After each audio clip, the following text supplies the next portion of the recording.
Yo, this is Terrance Gaines, aka Brother Tech, And this is Nica Montford, aka Tech Savvy Diva. and welcome back to the Snob OS Show, the show for Apple snobs, where we talk all things Apple and then some. We definitely want to thank you back for another episode. This is episode 236 of the Snob OS Show. So we definitely, like we always do, get started by saying a very special thank you to all of those listeners who've been rocking with us for 236 some odd episodes.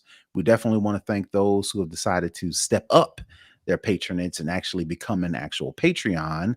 For those who do become a Patreon, you actually get an exclusive pre-show that we just got finished wrapping. You get to listen to the show a little bit early because we publish it early, or you listen to it live, so you're getting it as it happens. And in addition to that, you get access to a live RSS feed of our exclusive content. So we definitely want to say thank you to those Patreons. If you want to become a Patreon, definitely go to patreon.com/snoboscast. Get all that information and support the show. So having said that, we're going to get right into the show. We always start with the lowdown where we talk all things Apple. This event came and went, and it The looks whimper. like Apple has announced and released a new Apple Pencil. It is a USB-C Apple Pencil and is actually launched. It'll be available early November. I don't know if you can do pre-orders or not, but it'll be available early November, which is in about a couple weeks. Yep. So you've got maybe a couple weeks to actually take a look at this USB-C Apple Pencil and see if it's for you. So real quick, I just did a real quick comparison, do some pros and cons of this new USB-C Apple Pencil. It looks just like the previous Apple Pencil, the one that has the magnetic strip that enables you to attach it to like an iPad Pro for wireless charging, and that's how you also pair the Apple Pencil to the iPad, is via that magnetic. This new USB-C Apple Pencil does not have that magnetic charging, but let me go over the pros real quick. It's cheaper. Mhm. The current Apple Pencil Generation 2 is like $130. Mhm. This one's only $79, which makes it even cheaper than the first generation Apple Pencil, which is still for sale. They didn't discontinue the first generation Apple Pencil, the one that's got the little cap at the top and has the lightning port in the back, and you actually plug the whole pencil in. This one Mhm. has similar to that, it has a little cap, but when you peel the cap back, it has a port for USB-C, and then you plug the USB-C cable into that, and then you plug that into your iPad or any other sort of USB-C charger for charging. So this new iPad still has that cap that you have to pull out, but you plug the USB-C port in, versus plugging the whole pencil into the which your iPad, which looked ridiculous. Ridiculous. But Absolutely. so it is cheaper. Like the mentioned, the first generation Apple Pencil is $99. This USB-C version is only $79. So it's a couple bucks cheaper than the first generation version. Like I mentioned, it does USB-C for charging and pairing. So when you first buy the USB-C pencil, you will have to physically plug it into your iPad via the USB-C cable in order to pair it and to charge it. But that, again, like that's even still better than plugging the iPad up manually. Yep. Again, another one is it does support the hover functionality. So if you have an Apple Pencil and you go to just get close to the iPad screen, that hover functionality is going to give you additional functionality to where it may pull up a menu that gives you a couple options to do things without actually touching the screen with the pencil. Has that. And it, even though it doesn't magnetically charge or pair to your iPad magnetically, it still has that magnetic functionality to where you can attach the Apple Pencil to the top of an iPad, so you can use that as the carrying it around. Again, that's not doing anything as far as charging or pairing. It just is the ability to connect, or attach, rather. Attach is a better word. Attach the USB-C USB-C Apple Pencil to an iPad. So those are the pros. The cons, I already mentioned it. does not charge magnetically. Um, you won't have to plug the Apple Pencil up for that. Does not support pressure sensitivity. So this is one of the features that comes with the new the Generation 2 Too. Yeah. Apple Pencil is you can actually on the iPad kind of use some pressure and it'll thin or thick the lines that you're drawing based on the pressure. This USB-C Apple Pencil does not support that, and it does not support the double tap feature of the second generation Apple Pencil. And what that does is you can quickly switch between different drawing styles or types. Like for instance, when I Right. use my Apple Pencil, I draw and then I actually double tap the Apple Pencil, and that automatically switches to the eraser. You can do that. You can actually go in and pre-program that, or to just do the last thing you use. But that's a quick way to actually change the drawing type of the Apple Pencil with that double tap. Yep. This USB-C feature, Apple Pencil does not support that. But again, like I mentioned, it is a cheaper USB Apple Pencil. It is USB-C since you've already got the USB-C iPad. Now you've got the USB-C iPhone. A lot of the peripherals are switching to USB-C, like AirPods has a USB-C option. So it makes sense for Apple to launch a USB-C Apple Pencil, and it's cheaper. So I guess my question to you is this something you'd be interested in, or would you prefer the more functional but more expensive Generation 2 Apple Pencil, or are you I'm okay with just the first generation and you're okay with just plugging it in? I'm keeping my second generation All Apple right, all Pencil.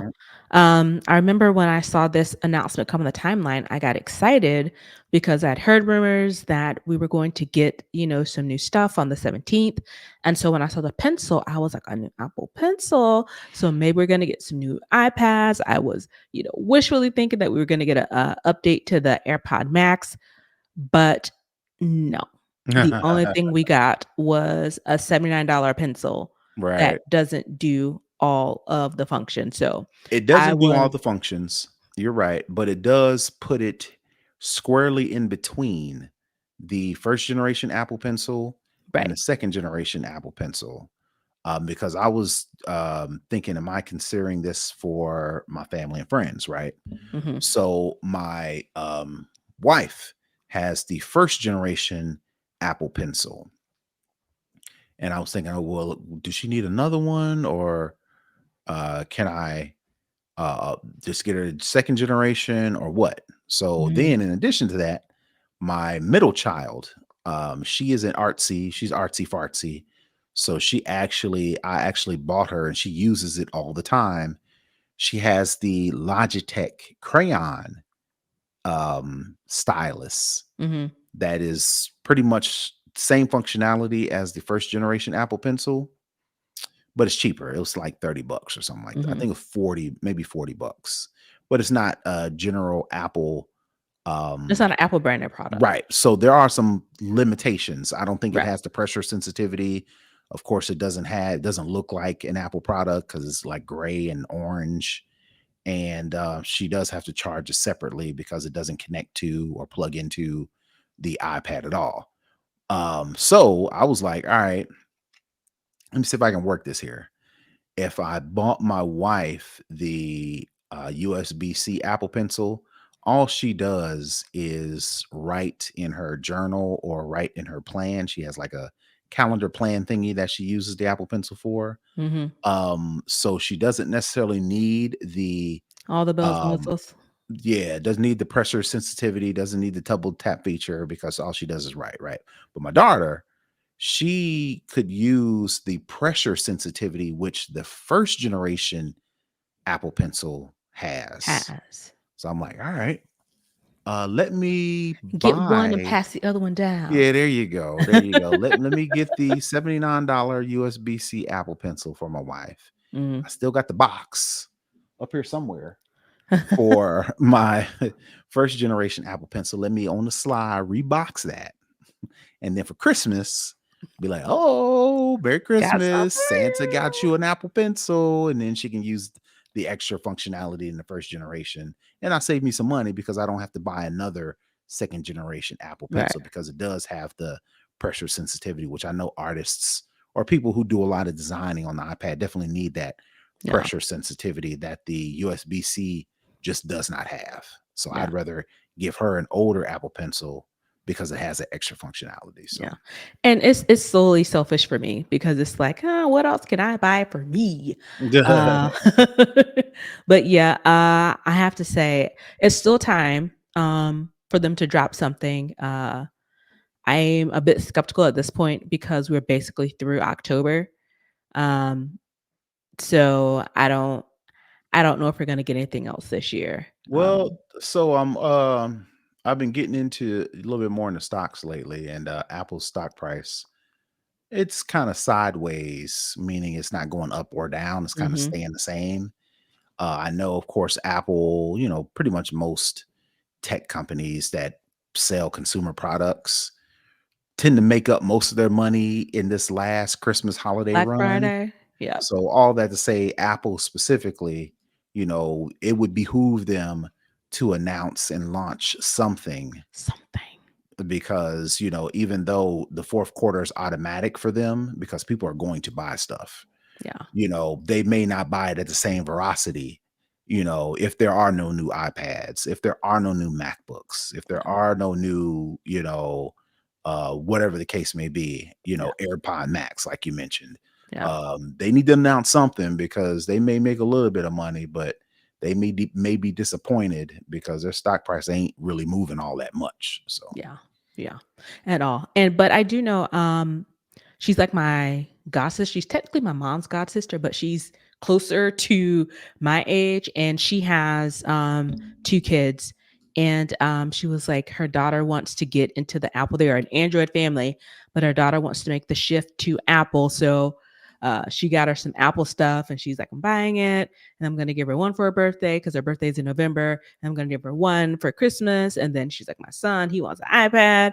So she's like, she's trying to, we talked, what was it, a couple days ago? She's trying to figure out what's the best to get because they're like 12 and 10. And mhm. so it's just like, I was like, you may get some sales for Christmas stuff, but it's stuff that's already out there. If they want to really hit that market share jump that they're expecting, they're going to have to release something new. And hopefully they do because I have Apple money to spend, You got money burning a hole in your pocket. but they don't want to sell me anything. And I'm trying to buy it. I want to. All right. So the next story, I've always been the type of person that says, "Hey, make sure all your apps are closed. Make sure all your apps are closed," because it's in logic wise, that makes sense. Why do you have all these different apps open running in the background that has to be draining your battery, that has to Absolutely. be affecting your performance? According to this story recently that I found, Apple confirms that swiping up to close apps really doesn't do anything to increase battery life or increase performance. So let me read this quick little quote here. Apps in the background, according to Apple, are effectively, quote, frozen, severely limiting what they can do in the background and freeing up any RAM they were using. iOS is really, really good at this. It is so good at this that unfreezing a frozen app takes up way less CPU and energy than relaunching an app that had been force quit. So basically, what that means is if you leave the app running in the background, the iPhone or the iPad or whatever the case may be will actually freeze the app and it really won't do anything. It'll sit dormant. And then when you go back to the app, firing up or unfreezing the app to actually use it consumes less battery than you shutting down the app. And then when you go back to use the app, open the app back up. That actually Mm, uses more battery than the actual process of just leaving it open in the background and letting it sit in this dormant state. So I I can just see thought that. that was interesting because, common sense tells you if you're not using the app, close it. Like your mama said, if you're not in the refrigerator, close the refrigerator door Right. because you're letting all the air out, or you Don't let walk all the out the cool house, air out. you're Yeah. letting the good air out. Yeah. In this case, actually, the air is better if you keep the door open. So I just want to get your take on that. Yeah, so it makes sense because the effort that it takes to boot up the app, I can see that. And Hmm. my thing is, if you know you have a bunch of apps running in the background, just switch your battery to low power mode because that reduces the refresh rate of any of the apps that you have going. So if you're going to have 15 apps open and you're not going to close any of them, just go on over and move your battery to low power mode. That will help you with your battery and your power management if you Right. insist on having that many apps open at one time. Right. Now it won't help me with my OCD because my No. OCD says you Why got you too got much all this stuff stuff going open? on. But it will actually help with the battery. So I got to decide, do I change my whole modus operandi as far as closing apps? Can I leave apps open in the background? I don't know if I start twitching, if I got too many apps on. But for Right. some people, like my wife, this will be good news for her. So now she can say, "See, I told you, I shouldn't even have to close my apps. Ain't nothing wrong with this. It's the technology." Right. All right. So the next story I got is it seems like there are some features that Apple is building internally as it relates to their retail stores that will enable these stores to actually update the phones without even opening the boxes. Reason why this is a benefit specifically because this last go around with the iPhone 15, there were some updates and there were some issues related to the updates to where it could mess up your phone if you didn't have this update and didn't do the update correctly, right? Mhm. So I don't know if this is a direct response to that or something always Apple's always been working on, but it looks like reportedly, according to the story, retail employees can place boxes of iPhones on top of this proprietary device, maybe the size of a hockey puck or a remote or something like that. Um, the iPhones inside the boxes will automatically power on, install the latest software update, and then power off again, and this can happen without even taking the devices out of the boxes. So, for those who like to get a new phone or get a new Apple product and be the first one to kind of open it up, or you want to do the unboxing videos to where you open it up and take the packaging out and look at the stickers or whatever the case may be, that experience won't be messed up because an Apple employee had to go in, open the box up, take the phone out, turn it on, get their fingerprints on it, update it, close it, try to package it back up to where it's like new so Brand you can new. still get that experience. It's ruined. Yes. It's ruined by then, Yeah. right? But also what you don't want to do is open up the phone, take it out of the box, try to set it up. And then that update that Apple's been forcing people, you got to update, you got to update. You forget to do it, and that ends up messing you up your phone. Because Right. I remember, like I said, recently with the iPhone 15, there was an issue that to where you were transferring data or transferring something, and if you didn't have the update, that would brick your phone or something like that. I have to go back and look that story, but Yeah, I could it says it in here. It said the phone would freeze during the process have. Okay. due to the bug. Yeah. Okay, yeah, yeah, yeah, yeah, yeah. So this proprietary device, if it actually exists, of course, this is all speculation, but if this exists, then the ability to be able to, even though, because you got to think about it, right? Even though the phone came out on Friday, right? The phone has been sitting in a box, it's been sitting on a crate, it's been sitting on a ship, it's been For a sitting minute. on a shelf Yeah. somewhere for months, probably, right? Yeah. Before it actually hit your hands. And by then, Apple could have done all kind of things to the operating system. So the ability for them to be able to update these devices in the box before you even touch it, and then you open it up knowing that you've got the latest and greatest software on top of the latest and greatest iPhone. I think it's something pretty dope for Apple is concerned. Absolutely. This is actually pretty cool. And it, like you said, it gives you that the true out of the box experience, Mhm. where you can just open it, put your old phone by your new phone, get everything synced up, and go on about your business without having to update first, then Right. transfer your contacts and do all that stuff. It's kind of like it's a true out of the box experience. So, again, this is a rumor, but I think it's very plausible for them to have this. As we mentioned last week, we talked about the charging through the glass of the iPad for devices. So this really just falls in sync and lockstep with, I think, where they're going and the improvement, of the overall purchasing process, that you truly are, ready to open your phone and, continue going about your day. Right, but and you bring up a good point, right? With the we talked about the wireless charging iPads on the screens, right? If Apple can create a device that can update a phone through cardboard box, update the operating system, why can't Apple create this air power mat? Why can't they create reverse charging? The thing I've been asking for forever, the thing in the air power mat to where you can uh, charge multiple devices at the same time and make sure they're optimized and charged to the best battery capacity or whatever the case may be. How come Apple can't do those things, but they can come up with a device that can update multiple phones Yeah. through cardboard? And it says, even this article from Colton Mac, it's like an iPad like device. So it's probably the size of an iPad. And again, if they're able to charge devices through the glass, then that leads me to believe they're able to do these upgrades through the glass as well. So hopefully for us, this is just giving us the incremental steps to be There able you go. to have the air power mat, to do the reverse charging. So hopefully we are on that trajectory to get those things that we've been asking Apple for. Mhm. They're finally on trending positively to get us those features that we've been waiting for. Yep, absolutely.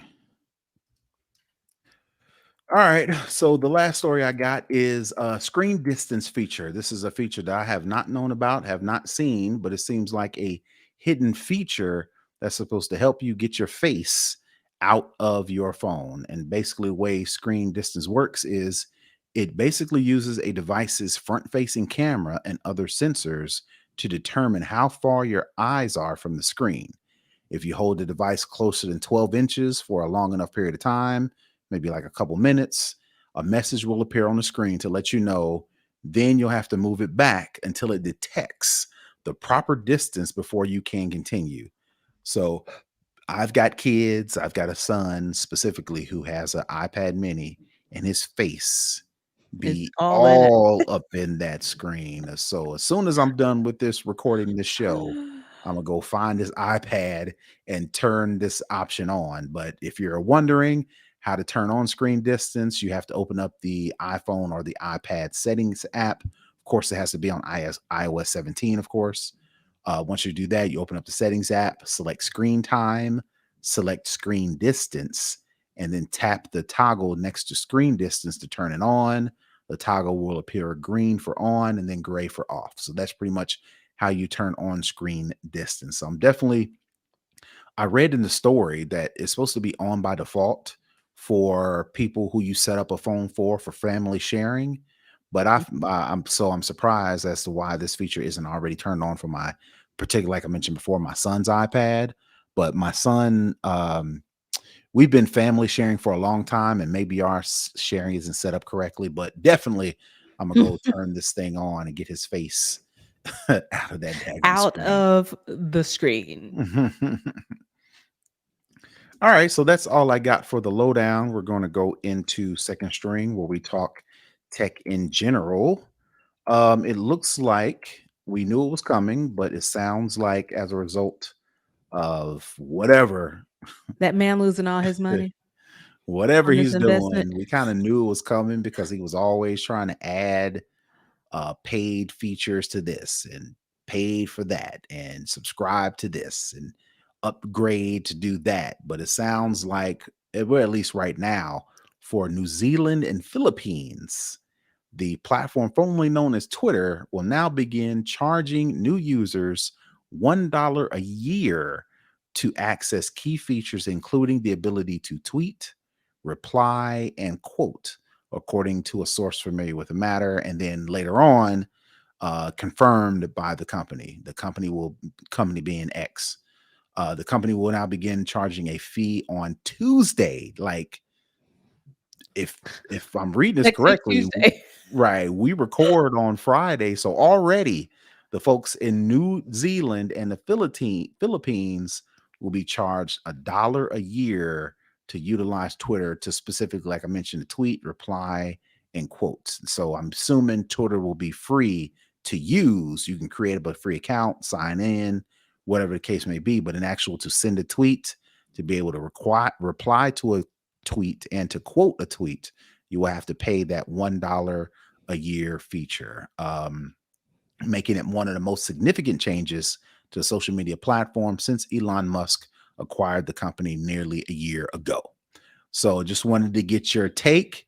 Is this something that Twitter needs in order to remain Twitter?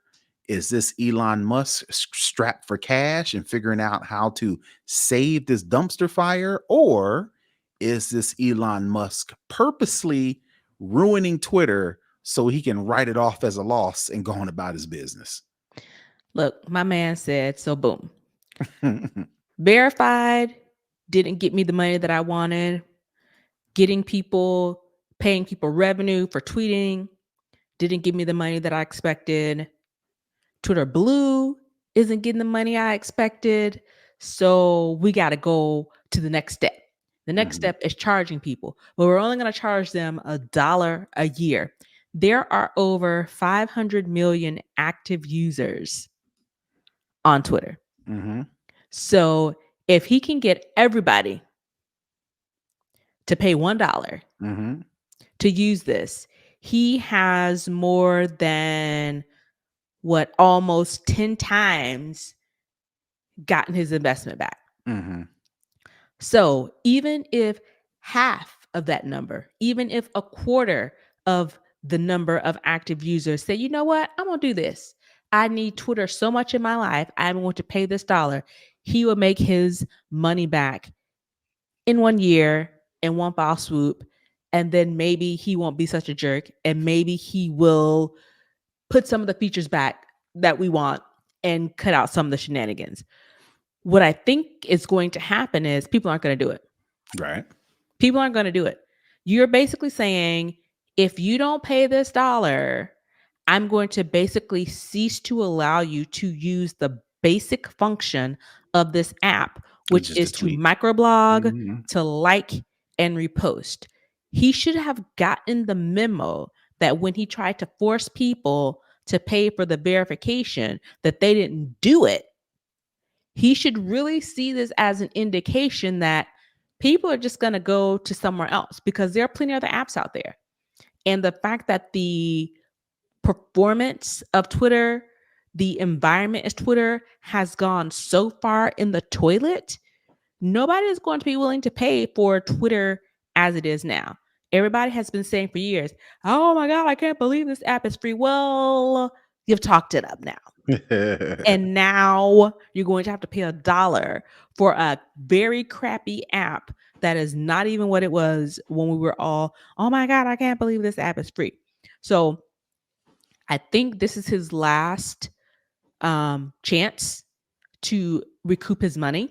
Okay. And if he doesn't, people aren't going to, it's honestly, it's a win-win for him either way. If people do pay the dollar, he'll get his money back. If the people don't pay the dollar, he'll be able to write this off as a loss. So he'll just have ruined this app for nothing because either way, he ends up on the good side of this. So let me ask you, let's just take Elon out of it, right? Let's Hmm. say he never assumes control of the company. Hmm. Can Twitter, does Twitter live on without, can Twitter live on the way it is right now? What I mean by right now is the bulk of the money for Twitter comes from companies buying ad space, for lack of a Hmm. better term, buying ad space on Twitter. Can Twitter continue with that, or will eventually Twitter and other social media platforms have to figure out how to charge users?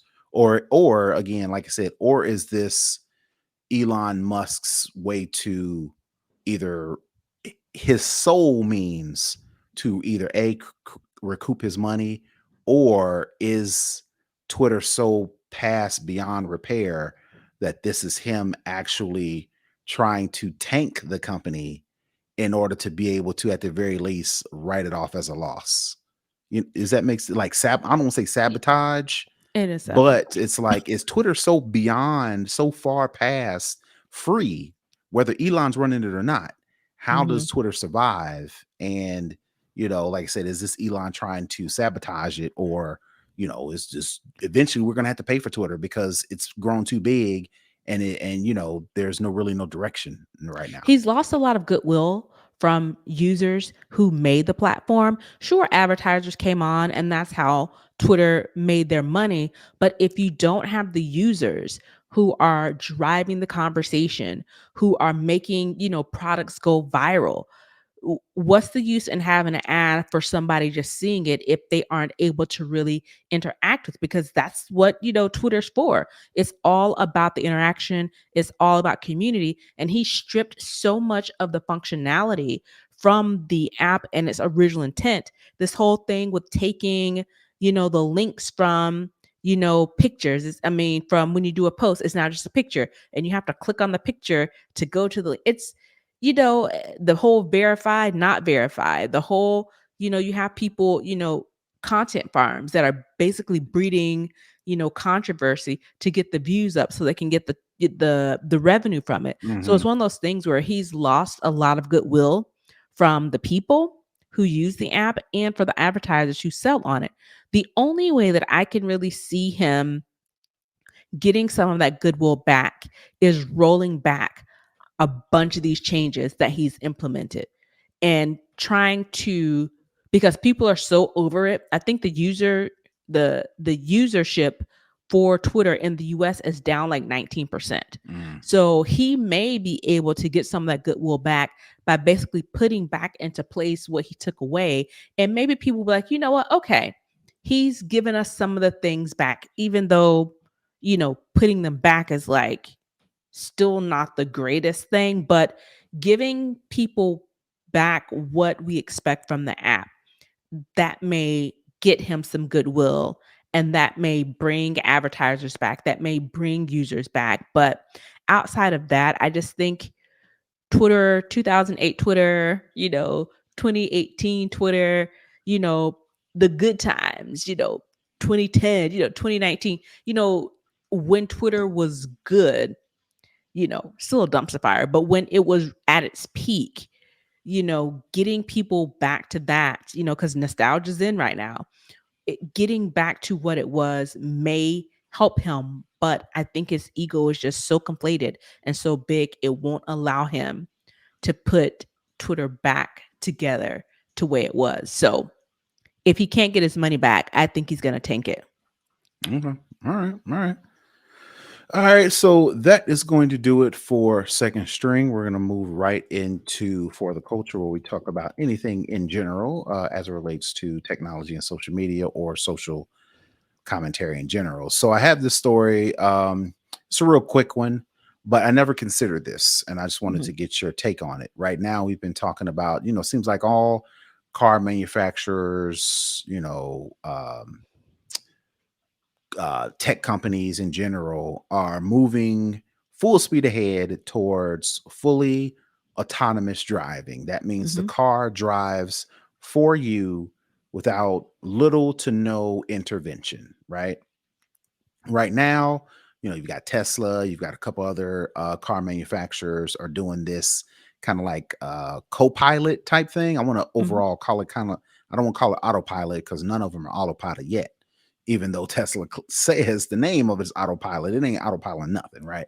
I'm gonna Right. call it co-piloting, where Mhm. you are, as the driver, assisting the vehicle while it's driving. So you are keeping your hands on the wheel to make sure, to correct if the car does, or truck or vehicle does whatever.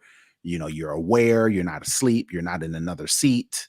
The car knows all this, and it says, hey, you got to keep your awareness, keep your hands Keep on your the eyes on the wheel. road, keep your Yeah, hands on the eyes on the steering wheel. road, all Yeah. those things, because you and the car are co-pilots, Mhm. right? But we are trying to get to, fully autonomous driving for the most part. I've never considered the ability or the functionality of something that I don't know if I coined the term, maybe not, teledriving. And basically what teledriving is, think of teledriving as remote driving. So I am sitting in a area that almost looks like a video game. I got a screen, I've got a driving wheel, a steering wheel, I've got gears, I've got brake, and I've got whatever. I've got all the little controls, whether they Almost be like a actual. simulator. Right, right, a simulator, right? I've got a simulator and I am doing the driving, but I'm in a location, but the car that I'm operating could be in the next city and blocks away, and Mhm, the people who are thinking or are using these vehicles, I'm driving them virtually. I'm a remote driver or teledriving. And mhm, never really considered that as an alternative or even a competition to autonomous driving, because that's all we seem to be talking about is autonomous driving, autonomous driving, autonomous driving. But this story in Wired kind of talks about this startup. Their name is what is the name of this startup? It's a German startup. Um, and basically, it does exactly what I mentioned, right? They've got a person set up in a simulator, and they are the ones actually doing the driving from, and they're, doing the steering, all that stuff, even mhm, being able to converse with the passengers, ask them how their day was. Similar, think of an Uber driver, but virtual, right? You get mhm. in an Uber, instead of you actually being behind a person, nobody's in the driver's seat, but you're able to be driven around and actually, communicate with a virtual driver. And I guess I just wanted to ask you, would that be something that you would try out versus a fully autonomous experience? And do you think that this would be enough of an alternative or maybe even competition for fully autonomous driving? I think it has a very unique place in the overall landscape because I could see this working for taxis. If you're Mhm, going to the airport, if you're going to the grocery store, or those type of things. I don't It just seems like it would be really expensive because now you have to pay for the vehicle, but you also have to have the apparatus mhm, to have your simulation driver. So you're going to have think of like almost like a call center mhm. where you have people in these simulators. You got to build a simulator, software for the simulator, Train the and you have to person. have the driver Mhm, for the simulator. Now, again, like I said, in a limited scope, maybe this would work. I just don't think that this would work in a maybe a broader sense because many companies are so far along in their advanced what is it? Advanced driver automation service, ADAS. mhm, Um, so it's one of those things where there's different levels. I think it's up to level 5 for autonomous vehicles. So it's one of those things where companies have made significant process.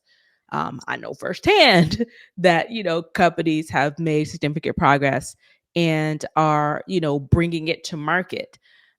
So I think in a limited scope this may work, but I think there are too many companies that are this close, and I'm doing this the small fingers to having a semi-autonomous vehicle that is on the road now. If you mhm, think of General Motors, they have Super Cruise, which is basically like a co-pilot situation, mhm, is limited in scope as far as what type of roads it can drive on at this point. mhm, But again, that's a step forward. The next product after Super Cruise is Ultra Cruise, which gives you even more flexibility for this type of what you're calling co-piloting.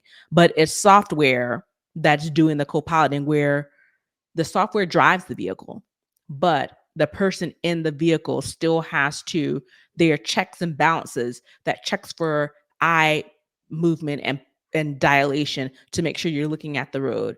You're making sure that the hands are on the wheel. There are different telemetries around that. So I think we're so far into this that this may be a companion to what we have as far as semi-autonomous up to fully autonomous driving. Right, right. I think ultimately, this could be a in the meantime, in between time thing before we Mhm. get to fully autonomous. Yeah. And plus with the until we get infrastructure around autonomous vehicles, the roads, lights, traffic signals, traffic signs. In my opinion, I think all of that's going to have to work in concert in order to get to fully autonomous driving. And there Mhm. are cities, there are municipalities that just ain't, there are areas of the cities that just ain't going to pay for the infrastructure necessary to have that fully autonomous experience. Right. So maybe they or maybe companies like this can kind of come in and be like, yo, until then, we've got X, Y, and Z. And you maybe it'd just be for certain things, like for concerts, for like you mentioned for the airport. Airport would be a good one because that's just one destination. Now, a Right. lot of people are coming to the airport, but that's just one trip. That's just one what's the word? That's just one Destination. geographical Yep. thing they have to work out versus people going every which way, right? Yeah. That's more of a logistical nightmare versus everybody coming to the airport or everybody coming to the Super Bowl or Yeah. everybody coming to the Olympics, to where there's for most part, the geographical logistical challenges could be Yeah. ironed out to where you could get people, like you mentioned in a call center to be able to run these routes Yeah. and then maybe they do something else based on They whatever. have like a special parking lot Right, for right, the right. teledriving. But So you really go to this parking lot if you're teledriving, and then it kind of takes out some of the extra work for the driver, the physical driver, to maneuver around different things. If you right, know this is your destination, you go to this car park that's specifically for us. The person gets out and goes about their business, and the driver drives back to wherever they have to go next. right, and then also in the meantime, in between time, because these car companies are killing folks right now because they are, like you mentioned, right there on the Mhm. cusp of fully autonomous driving, so much so to where people we're getting in these, cars and thinking they can do more than they really can. You've got car manufacturers are pushing the edge of technology to where sometimes maybe some things are overlooked or we're still trying to wait on the government to figure out how they're going to regulate or oversight or whatever the case may be, and then laws regarding autonomous. There's a lot to figure out right Yeah. now as far as autonomous driving, more so than just the technology behind it, to where, in my opinion, I feel like this remote driving or teledriving or co-piloting or whatever you want to call it could have a nice little niche to Yeah. where it's like, all right, you got all these concerns. Our thing knocks out this concern, that Yep. concern, this concern, to where all you got to do is fork over the money to create these simulators, Yep. and that's pretty much the bulk of the whatever you got to figure out. Let us worry about, let us figure out the logistics behind getting people from A to B, to where some people, like there are some people like they won't even ride in a Tesla or a vehicle that has this functionality because it's like, I don't trust it. You Yeah. see story after story after story of, these people dying in these vehicles because either the person wasn't doing enough or the car company, you know, Intervene. Inter or didn't Yeah. intervene at all, or the car didn't sense the surroundings and able for Yeah. it to maneuver. You got all these stories, and those are the stories that sticks out. I Yep. could personally see this company like, all right, you can deal with that, Or you come over or here. let us get a chance, and then like you mentioned, we're full speed ahead on this stuff to where eventually Yeah. we'll get to fully autonomous driving, but until then, people still want to feel safe. Nobody Yeah. wants to be a guinea pig, right? Yeah. you Yeah. know. And I think this is really is a good companion to where we're going. Mhm. All right, all right. So that was pretty simple. That's all I got for the culture. We're gonna move into the hookup where we talk tips or anything like that. So For this tip, I've been a fan of the standby mode that comes with iOS 17. There are certain most of the phones that support standby. iOS 17 also supports standby mode, and basically, for those who don't remember, what that is if you put your phone horizontally on a charger, the phone will recognize, and you lock the phone. It'll recognize it's locked. It'll recognize it's in portrait mode and actually display almost like a alarm clock slash nightstand mode that will enable you to see the time, you can see the date, and you can toggle through other widgets like a calendar. You can toggle through like the weather.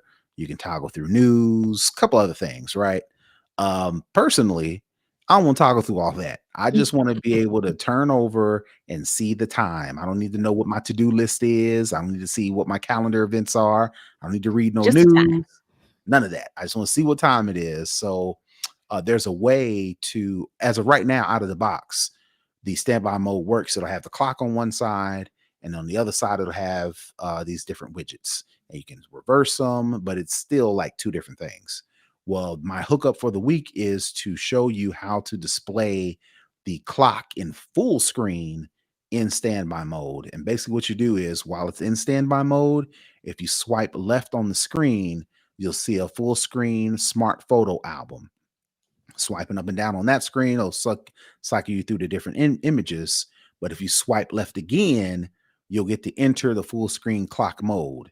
And then swiping up and down in full screen clock mode to give you the different type of styles. It'll be, digital, it'll be analog, it'll be different colors, whatever the case may be. Mhm. But in order to get to that full screen clock menu, once you're in standby mode, you swipe left to see the album, you swipe left again, and it'll get that full screen clock. So definitely anybody that's a fan of the new standby mode in iOS 17, but you want to see the full clock, there is a way to display that full screen so you're not worrying about all those different widgets. Nice. All right. So, Nica, if you don't have anything else, that's going to do it for the hookup. And by extension, that's going to do it for this week's show. Nica, tell the folks where they can find you. You can find me at Tech Savvy Diva pretty much everywhere. All right. And you can find me at Brother Tech. That's BROTHATECH. If you want to find the show, you want to download the latest episode, follow us on social media, support to our Patreon, definitely go to our website. That's snoboscast.com to get all those details. Until next week, we are out. Peace. Bye, everybody.